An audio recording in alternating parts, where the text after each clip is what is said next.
기도하겠습니다. 하나님 감사합니다. 놀라운 하나님의 은혜와 놀라운 하나님의 사랑으로 구원받고 하나님의 자녀가 되었으며 하나님 자녀된 우리에게 놀라운 하나님의 능력도 나타나서 시공간 초월하는 보좌의 능력 현장에서 체험하고 누림으로 인생을 승리할 수 있도록 축복 주신 하나님께 감사드립니다. 모든 것 다 받았사오니 말씀 붙잡고 기도함으로써 현장에서 이 모든 것을 누리게 하옵소서. 영적인 서밋으로 올라가는 시간이 되게 하옵시며 이 영적 서밋의 비밀을 가지고 기능과 문화를 살리는 서밋이 되도록 역사해 주옵소서. 작은 현장에서도 이 삶 서밋의 비밀을 누리다가 우리가 만나는 사역하는 모든 렘넌트를 이 삶 서밋의 길로 인도하는 축복을 받게 하옵소서. 오늘도 부족한 우리가 237과 치유와 서밋의 언약을 붙잡고 주님 바라봅니다. 성령으로 역사하사 이 축복의 컨셉이 우리로 말미암아 현실화되게 하여 주옵소서. 예수 그리스도의 이름으로 기도합니다. 아멘. 오늘 우리가 나눌 말씀 제목은요, 어제 우리에게 주셨던 강단의 말씀 속에서 나왔던 내용입니다. 늘 그렇지만요, 237과 보좌와 나입니다. 이게 연결되는 거죠. 237 나라와 보좌와 내가 연결되는 것입니다. 그래서 성경에 너무 많은 증거들이 있고 케이스들이 있지만요, 대표적으로 한 군데만 딱 본 게 열왕기하 6장 15절에서 17절입니다. 무슨 일이 벌어졌습니까? 도단성에 하나님이 불말과 불병거를 보내신 사건이었죠. 눈을 열어서 보게 하옵소서. 엘리사가 종을 두고 기도했단 말이에요. 지금 도단성에 엘리사가 있는데 여기에 아람 군대가 포위를 했잖아요. 어떻게 하면 좋습니까? 수많은 군대가 우리를 둘러싸고 있습니다. 우리는 다 죽은 목숨 아닙니까? 하니까 엘리사가 조금도 당황하지 않고 이야기하잖아요. 우리와 왜 걱정하냐? 우리와 함께한 자들이 저들보다 많다. 주여, 이 종의 눈을 열어서 보게 하옵소서. 그랬더니 불말과 불병거가 산에 가득하여 둘렀다. 하나님의 자녀들을 지금도 하나님께서는 보좌에 앉으사 그 주의 사자, 주의 군대를 보내심으로 보호하고 계시고 전도운동 하도록 밀고 계신다는 것입니다. 오늘 우리는 이 사실을 실제로 누려야 되겠습니다. 왜 이 사실을 누려야 됩니까? 237과 보좌와 내가 연결되는 이 응답이 왜 우리에게 필요합니까? 필요한 이유죠. 우리에게 하나님은 237과 치유와 서밋이라는 중요한 방향을 주셨습니다. 근데 이 방향이 엄청나단 말이에요. 우리에게 주신 이 컨셉트가 사실 우리의 힘으로 감당할 수 있는 범위가 아니거든요. 생각해보면 우리에게 이것을 응답받으라고 해가지고 제목으로 주셨는데 내 능력으로는 이게 안 된단 말이죠. 237 나라 갈 수 있는 힘도 없고 살릴 수 있는 언어 실력도 없고 돈도 없고 병든 자 치유해야 되는데 우리가 의사도 아니고 렘넌트 서밋으로 세워야 되는데 우리도 서밋 아닌데 이렇게 생각이 되잖아요. 렘넌트를 서밋으로 세워야 될 것 같은데 그러려고 하면은 일단 스펙을 많이 쌓아줘야 될 것 같은데 우리 자신이 스펙이 별로고 스펙을 쌓아주기 위해서 돈도 많이 써야 되는데 그런 돈도 없고 대학을 제대로 보낼 수 있겠나 싶은데 그런 것도 쉽지 않고 우리가 육신적으로 생각하면 딱 바로 한계에 부딪히거든요. 근데 하나님은 이런 거 필요 없다고 하는 것입니다. 그래서 하나님이 우리에게 주신 방법입니다. 하나님께서 우리에게 237 치유 서밋의 컨셉을 이루도록 무엇을 하게 하시느냐는 거죠. 어떻게 하게 하시느냐? 우리가 할 것은 24 하나님께 집중하는 것밖에 없습니다. 24 복음 누리는 집중을 가지고 하늘 보좌에 있는 능력을 나의 것으로 만드는 것입니다. 이 15 능력을 내 것으로 만드는 거죠. 나한테는 이 능력 없어요. 근데 우리는 하늘 보좌에 있는 이 능력을 쓸 수 있도록 24 하나님께 집중하는 겁니다. 근데 이것이 나의 작은 헌신과 그 헌신에 따라오는 하나님이 주시는 응답이 영원한 작품으로 남는 것입니다. 우리에게 있어서 하나님은 이걸 가지고 요 일을 하시겠다고 하는 거예요. 영원한 것으로 남기는 그 응답이 237과 치유와 서밋을 향해서 동시에 임하도록 하겠다라는 것이거든요. 그래서 오늘도 우리는 이것을 기도하면서 약속으로 붙잡고 응답을 받아야 되겠습니다. 자, 잘 아시는 이야기이기 때문에 간단하게 오늘도 이야기를 해볼게요. 하나님은 우리에게 시공간 추호라는 답을 주셨죠. 시간, 공간 뛰어넘을 수 있는 답이 우리에게 주어져 있습니다. 왜 그러냐? 성경만이 말씀하고 있는 것이 있는데 그게 영적 세계거든요. 다른 어디에도 이런 내용이 없어요. 성경만이 영적인 세계에 대해서 말씀합니다. 우리가 많이 있지만 성삼위 하나님이 지금도 영적 세계에서 역사하고 계시죠. 성부 하나님이 말씀으로 역사하고 계시고 성자 하나님께서 지금도 3저주를 해결하는 능력으로 그 이름의 비밀로 역사하고 계시고 성령 하나님께서 오늘도 내주 인도 역사하심으로써 일하고 계시죠. 그게 지금 성삼위 하나님이 역사하시는데 영적인 세계를 움직이시면서 보좌에 앉으셔서 역사하시는 거예요. 그죠? 그래서 주 예수께서 말씀을 마치신 후에 하늘로 올리우사 하나님 보좌에 앉으시니라. 보좌 우편에 앉으시니라. 사도행전 7장에도 보니까 스데반이 순교할 때 주께서 보좌에서 일어서셨다. 오늘도 보좌에 앉으신 주님이 그 보좌의 능력으로 우리와 함께 계시잖아요. 그래서 지금도 하나님이 주의 천사, 주의 천군 보내가지고 활동하고 역사하시는 것입니다. 그래서 보면은 이제 그 스랍들 뭐 이렇게 나와 있잖아요. 그 다음에 그룹 이렇게 나와 있잖아요. 성경에 보면 이게 천사들의 종류거든요. 쉽게 말하면 케루빔이라고 하는 것입니다. 그래서 이걸 그룹이라고 한국어 성경에는 번역을 해놨습니다. 개역개정 성경에는. 그 다음에 세라핌이라고 하는데 이게 스랍이죠. 그래서 그 천사들이 종류가 이렇게 다 있단 말이에요. 뭘 하는 그 심부름하고 막 하는 그런 천사들 다 있단 말이에요. 근데 이 천사들이 지금도 하나님의 명령을 받아가지고 움직이고 역사하고 있다는 것입니다. 하나님의 자녀 전도자를 돕기 위해서 활동하고 있다는 거죠. 그래서 우리 찬송가 9장에 보면은 8장인가 9장인가? 요즘 찬송은 8장인 것 같은데요. 거룩 거룩 거룩 전능하신 주님 하면서 나오잖아요. 천군 천사 모두 주께 굴복하니 했는데 거기에 영어로 보면은 체루빔 앤 세라핌, 그래서 그룹과 스랍들이 전부 주님 앞에 무릎 꿇고 경배한다 이렇게 얘기를 하는 거예요. 천사들이 이렇게 조직적으로 정교하게 활동합니다. 반대로 성경만이 말하고 폭로하는 것이 사단의 활동이죠. 지금도 사단이 활동하거든요. 얘들도 조직적으로 활동합니다. 그래서 요한계시록 2장에 보니까 사단의 회가 있다 그랬잖아요. 사단의 회당, 마귀의 조직이 있거든요. 마귀들도 다 조직 가지고 있습니다. 다니엘 10장에 보면은 바사군이 나를 막았으므로, 천사가 다니엘의 기도에 응답하기 위해서 하나님이 주시는 메시지를 가지고 다니엘에게 오는데 바사군이 막았다고 그랬습니다. 바사의 군대, 페르시아 군대가 막았대요. 페르시아 군대가 아무리 힘이 세도 천사를 못 막습니다. 그렇잖아요. 어디서 알 수 있습니까? 아수르 군대 18만 5천이 천사 하나를 못 이기고 다 죽었습니다. 그렇죠? 그러니까 육신의 군대가 아니에요. 그러니 마귀의 군대, 지금 귀신 팀들이 이 천사를 막는 거죠. 천사가 다니엘에게 응답 가지고 가는 것을 방해합니다. 그러니까 하나님이 천사장 미가엘을 보내가지고 가장 높은 군주 중 하나인 미가엘이 와서 나를 도와줬다. 이렇게 해서 천사가 표현하잖아요. 하나님이 천사장 미가엘 보내가지고 그 바사국 군, 페르시아 나라를 담당하고 있는 사단의 세력, 그 마귀의 종들, 귀신들, 이 팀들을 딱 꺾어버리니까 그래서 천사가 심부름 제대로 왔다는 거죠.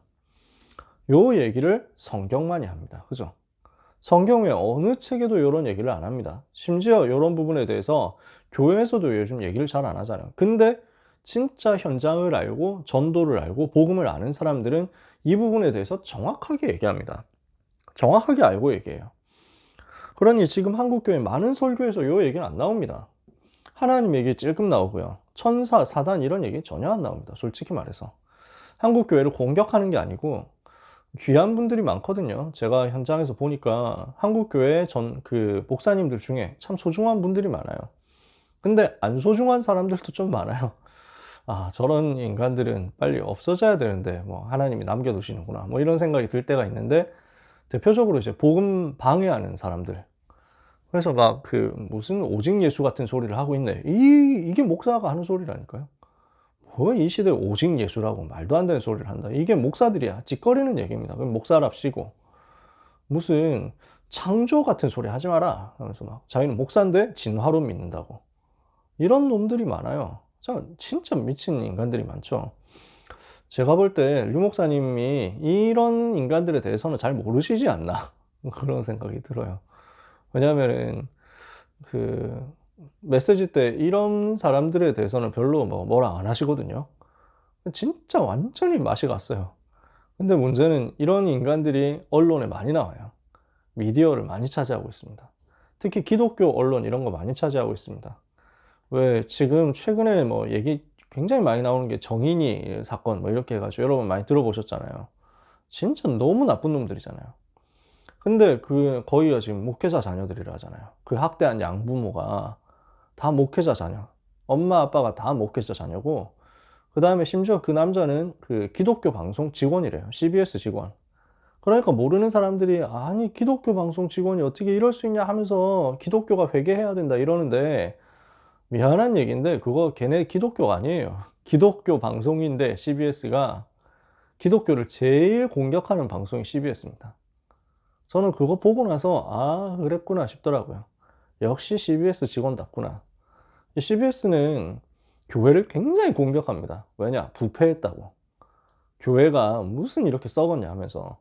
CBS 기독교 방송 보면요, 가끔 좀 목사님들 나와서 은혜되는 설교하기도 합니다. 우리 기준에서는 아닌데 세상 기준에서는 가끔 복음 얘기, 비슷한 복음 얘기를 하기도 합니다. 근데 대부분은 뭐 하냐면은 무슨 기독교 방송에 무슨 시사 고발 프로그램 만들어 가지고 교회 욕하는 것만 계속 찾아내는 거예요. 그 교회는 비리가 이렇게 있다고 합니다 하면서 막 찾아내고요. 어느 교회 목사를 뭐 이제 자식한테 세습한다고 하는데 이게 말이 되냐 하면서 막 욕하고요. 그럼 맞는 것도 있는데 욕 먹을 만한 짓을 하기도 하는데, 근데 이 팀들의 목표는 교회를 살리는 게 아니라 교회를 죽어라 까고 공격하는 거지. 이게 CBS거든요. 그러니 육신적으로 의로운 것만 얘기하지 영적인 얘기는 전혀 안 하는 거예요. 이 팀들이요. 그러면은 여기서 뭐가 나오냐면 반드시 자기들이 스스로 의롭다 하는 것을 자꾸 만들어내게 돼 있습니다. 육신적인 의로움 이런 것들을 자꾸 만들어내 가지고 선전하고 자랑하고 싶어 합니다. 그러니까 내가 지금 어려운 아기를 입양했다 이러면 자랑하고 싶거든요. 과시하고 싶거든요. 근데 그걸로 영적인 문제 해결 안 되잖아요. 입양해 가지고 사람들한테 박수 받고 칭찬받고 했겠죠. 자기 영적 문제 절대 해결 못 하는 겁니다. 사단을 모르니까. 육신적으로 해줘봐야 영적인 문제 못 이기니 결국에는 그런 사건이 나오는 겁니다. 그럴 수밖에 없어요. 그거 보고 막 한국 교회가 회개해야 되고 우리 기독교인 모두의 잘못이라고 뭐 이렇게 하는 사람들이 있는데 몰라서 하는 얘기입니다. 진짜 기독교라면 그렇게 못합니다. 그죠? 정말 복음 가지면 그렇게 어떻게 하겠어요? 랩넌트인데. 전혀 모르는 소리를 그렇게 하는데 또 그래가지고 뭐 말 나온 김에 얘기를 합니다만 이게 사단의 진짜 전략이거든요. 이렇게 해서 뭘 하게 되겠냐. 앞으로 이거 가지고 자꾸 이제 감성팔이를 하는 겁니다. 정의나 미안해 해가지고 전부 다 이제 막 하고 있잖아요. 사진 뭐 써가지고 뭐 손에 들고 사진 찍고. 그거 전부 다 자기들이 패션으로 하는 거지. 진짜 그 아이들을 위하냐? 안 위하여. 연예인들이, 정치인들이 그런 짓 해가지고 결국 뭐 하는 거냐. 한번 인기 끌어보려고 잘난 척 해가지고. 이제 그 사람들 때문에 법 뭐 만들어집니까? 이제 아동학대 방지법 이런 거 해가지고 또 만들 겁니다. 그럼 이제 뭐가 되느냐? 아동학대라는 것을 엄청 엄하게 만들 거예요. 아이가 원하지 않는 것을 주변에서 하는 것 같다 하면 바로 신고하도록 만들 겁니다. 신고하면 포상하고. 그러니 훈육을 못 하도록 만들 겁니다. 그러니까 부모가 뭘 이제 교육을 시킨다. 근데 아이가 싫어해. 옆집에서 이 소리가 들려. 그러면 바로 고발당하는 거예요. 특히 입양을 했다 이런 경우는 진짜 말도 안 되게 그렇게 강화되겠죠. 이렇게 해서 뭘 하게 만듭니까?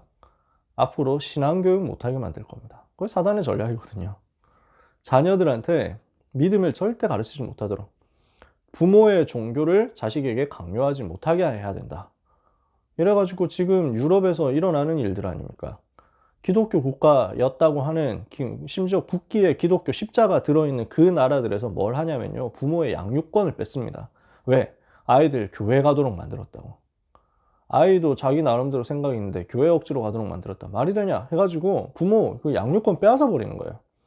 그렇게 가겠죠. 갈 겁니다. 사단이 하는 짓이 그거거든요. 영적인 세계 모르면은 그런데 당할 수밖에 없습니다. 계속 그렇게 갈 거고요. 반대로 영적 세계를 아는 전도자들은 반드시 이 부분을 알고 집중해서 이야기했습니다. 대표적으로 크로스비 같은 사람이요. 찬송 지은 거 보면 전부 천사 얘기 꼭 나옵니다. 오늘 방금 391장 불렀잖아요. 저 천군과 천사 함께 이렇게 표현하죠.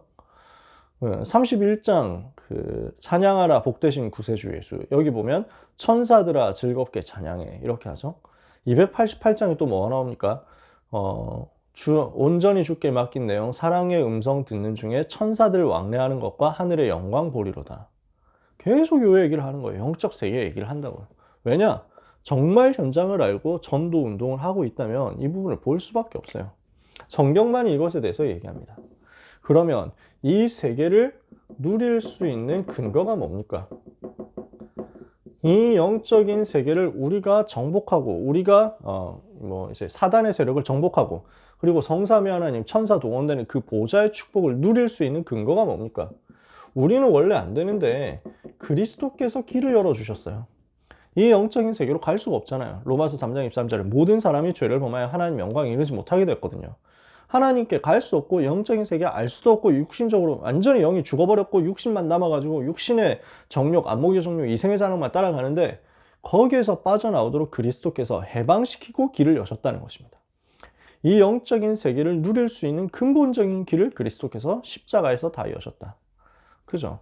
그 예수 그리스도를 영접하니까 우리에게 뭐가 주어집니까? 하나님 자녀의 신분이 온 것입니다. 하나님 자녀의 신분 가진 자가 이 세계를 누릴 수 있는 권세를 이제 갖게 된 것입니다. 권세라는 말은 위에서 준 힘이잖아요. 요 영적 세계를 우리가 누릴 수 없는데 그리스도께서 누릴 수 있도록 길을 여시고 죄와 사단과 지옥의 모든 문제를 해결해버리고 영적인 문제를 꺾고 하나님 보좌의 비밀을 누릴 수 있도록 길을 여셨죠. 그분을 영접한 우리에게 이 세계를 누릴 수 있는 권세가 똑같이 온 겁니다. 그러면 이것을 어떻게 누리게 되겠습니까? 누릴 수 있는 힘입니다. 그 힘이 뭐예요?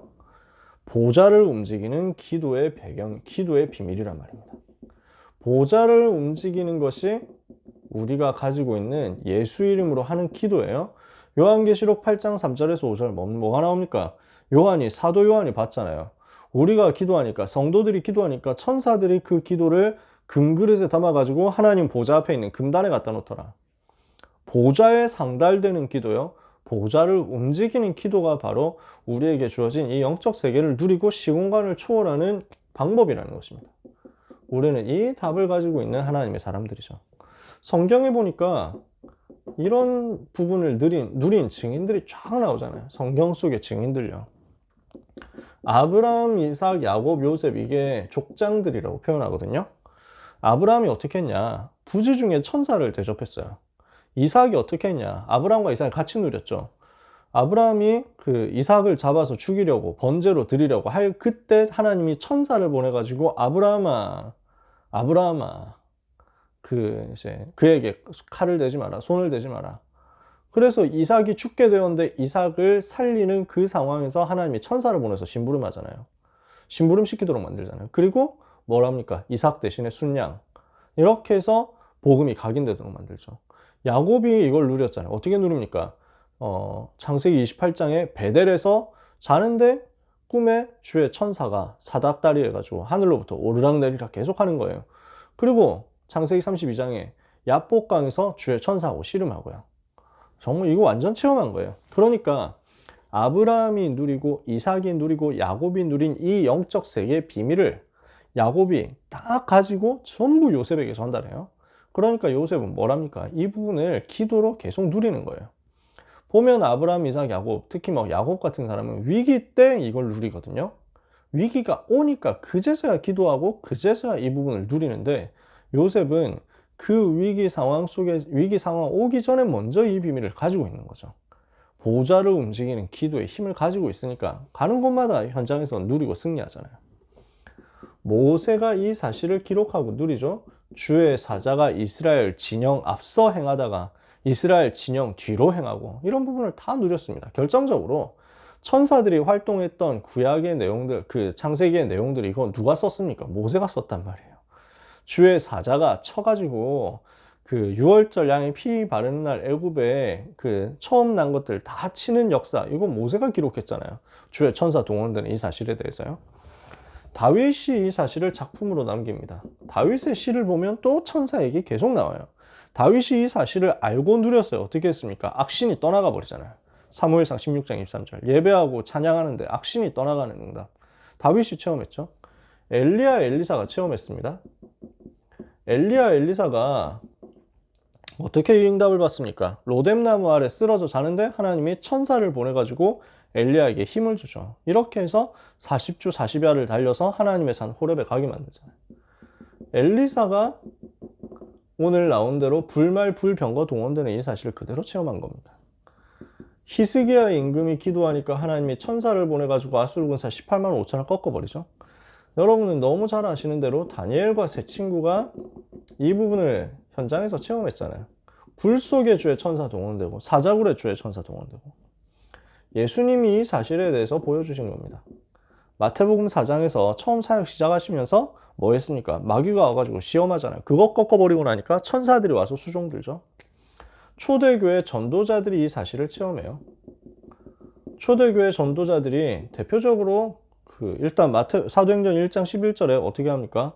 제자들이 서서 하늘을 쳐다보고 있는데 흰옷 입은 두 사람이 그들 곁에 서서 이르되 갈릴리 사람들아 어찌하여 서서 하늘을 쳐다보느냐? 너희 가운데서 너희를 떠나 하늘로 올리우신 예수는 너희 가심을 본 그대로 다시 오실 것이다.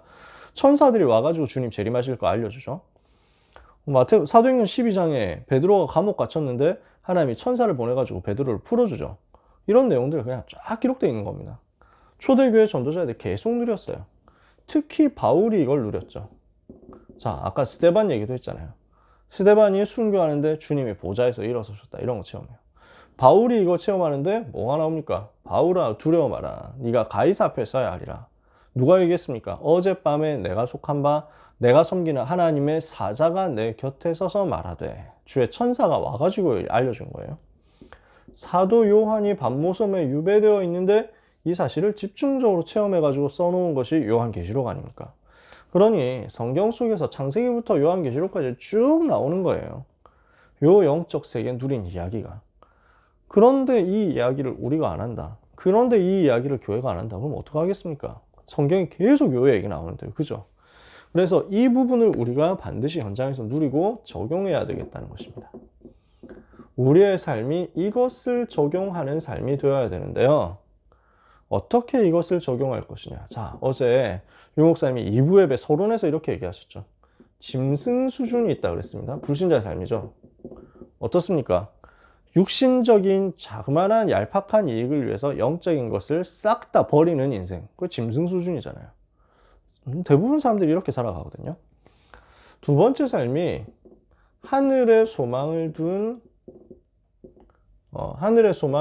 성도들의 삶입니다. 그래서 이 땅 사는 동안 고난받지만 그래서 천국에서 보상받을 거 생각하고 그렇게 살아가는 거죠. 그래서 영적인 것을 위해서 육신적인 것을 투자하는 것이다. 그렇죠? 그것도 굉장히 귀한 거고 좋은 거예요. 저는 이 부분 좋다고 생각합니다. 근데 이 부분을 두고 유 목사님 뭐라고 표현했냐면 이것도 우리가 취하는 길이 아니다 이렇게 말씀하시거든요. 왜 그러냐면은 그 글자 그대로 하면 잘못된 게 없어요. 영적인 것을 위해서 육신적인 것을 투자한다. 그대로 보면 잘못된 게 없어. 근데 너무 많은 교인들이 뭐라고 생각하냐면 현실 가운데 다 실패해놓고 내가 천국 가가지고 보상받는다 이렇게 생각한다는 거지. 현실 가운데서 아무 능력 없이 그냥 불신자들한테 계속 질팔뼈 살면서 현장 변화를 못 시키면서 뭐 고생 죽도록 하는 것이 신앙생활인 것처럼 생각하는 거예요. 근데 그게 신앙생활이 아니잖아요. 성경에 나오는 전도자는 그렇게 신앙생활을 하지 않았잖아요. 우리는 그렇게 사는 게 아니거든요. 그래서 저는 랩런트들한테도 그렇고 우리 자신이 하늘의 소망 가져야 된다 생각합니다. 항상 우리의 진짜 소망은 하늘에 있어요. 우리는 썩지 않는 영원한 것을 위해서 사는 인생이죠. 썩을 것을 위해서 사는 인생이 아니고 당연한 것입니다. 우리의 소망이 하늘나라에 있지 이 땅에 있지 않습니다. 이 땅에 있는 거 다 지나가는 거잖아요. 바울 이 부분에 대해서 얘기 많이 하거든요. 근데 우리가 이 부분을 오해하면 안 되겠다는 거예요. 하늘에 소망을 둔다는 부분을 굉장히 육신적으로 오해해버리면 안 돼요. 그러니 영적인 것과 육신적인 것을 분리시킨다니까? 이 분리시키는 데서 문제가 시작돼요. 복음 안에 다 들어있단 말이에요. 우리가 복음 들으면 육신적으로도 축복받는다 그런 말을 하는 게 아니잖아요. 그런 수준 낮은 얘기를 하는 게 아니잖아요. 무슨 말이냐? 하나님은 현장에서 승리하고 현장을 정복할 수 있는 모든 것을 다 주셨다는 것입니다. 그래서 우리의 전도자의 삶은 무엇이냐? 영적인 축복을 가지고 현실화하는 것이다. 그죠? 이 부분이 굉장히 중요한 얘기입니다. 영적인 축복을 현실화하는 전도자의 삶을 우리가 살아야 되겠다. 그래서 우리는 뭘 해야 되냐면요. 기도로 시간을 초월하는 여행을 해야 되겠습니다. 기도로 공간을 초월하는 여행을 해야 되겠습니다. 기도로 보좌를 움직이는 언약적 기도를 해야 되겠습니다. 기도로 실제 영육 간의 힘을 얻는 부분을 회복해야 되겠습니다. 이게 전부 기도거든요. 시간을 다 초월할 수 있습니다. 왜냐? 25거든요. 우리가 할 수 있는 것은 24까지밖에 안 돼요. 24시간 내내 공부할 수도 없을 뿐더러 24시간 내내 공부한다고 해도 이 땅에 사는 천재들 못 뛰어넘습니다. 근데 하나님은 그렇게 살라는 게 아니잖아요. 하나님은 우리에게 그 수준 말고 완전 뛰어넘는 하나님의 능력 체험에서 간단하게 초월해버려라 라고 말씀하시는 것입니다. 제가 학교 다니면서 이거 체험하니까 너무 쉬운 거예요. 공부가 쉽더라고요. 진짜 법대에서 공부하는데 법대생들이 하루 14시간씩 기본 공부하거든요. 기본적으로 14시간 공부해야 됩니다. 사법시험 합격하려고 하니까. 저는 14시간은커녕 14분도 공부할 시간이 없었어요. 매일 사역하니까, 대학생 때도. 매일 다락방 있지, 지교회 있지, 현장 뛰는 거 있지, 교회 공예배 드려야 되지, 반주하고 이랬으니까, 찬양인도 하고. 못하는 거예요. 똑같은 시간 들이는 경쟁 가지고는 점수를 못 받는 겁니다. 근데 하나님이 아시잖아요. 내가 복음에 올인하고 수업 시간에 완전 집중하고 기도하면서 수업에 집중하고 나머지 시간 복음에 올인하고 이렇게 하는데 하나님은 다 뛰어넘도록 역사하시는 거예요. 제 학업에 하나님이 그렇게 역사하시니까 모든 게 회복되더라고요. 무너졌던 것이. 시간을 초월하는 힘이 기도입니다. 우리의 시간의 한계를 다 초월하는 게 기도예요. 공간을 초월한다. 그래서 우리는 여기에서 기도하는데 하나님은 저 지구 반대편에 미국에 유럽에 저 아프리카에 동시에 역사하시는 것입니다. 저 남미에 역사하시고요. 우리가 여기에서 기도하는데 우리가 갈 수 없는, 가고 싶지만 갈 수 없는 지금 코로나 상황 때문에 못 가는 전 세계 237나라에 하나님은 동시에 역사하사 우리가 가는 것보다 더 효과적으로 그 나라에서 복음운동이 일어나도록 은혜를 주시는 것입니다. 공간 초월이죠. 이 모든 것을 두고 하늘 보좌 움직이는 힘을 하나님이 우리에게 주셨습니다. 그래서 우리가 이 기도하면요. 영혼에 힘이 생기고 마음 생각에 힘이 생기고 뇌에 힘이 생기고 모든 신경과 육신에 다 힘이 생기는 것입니다. 이것을 우리가 사실화시켜서 누려야 되겠죠. 237 나라 그 현장과 하늘 보좌가 나와 연결되는 역사.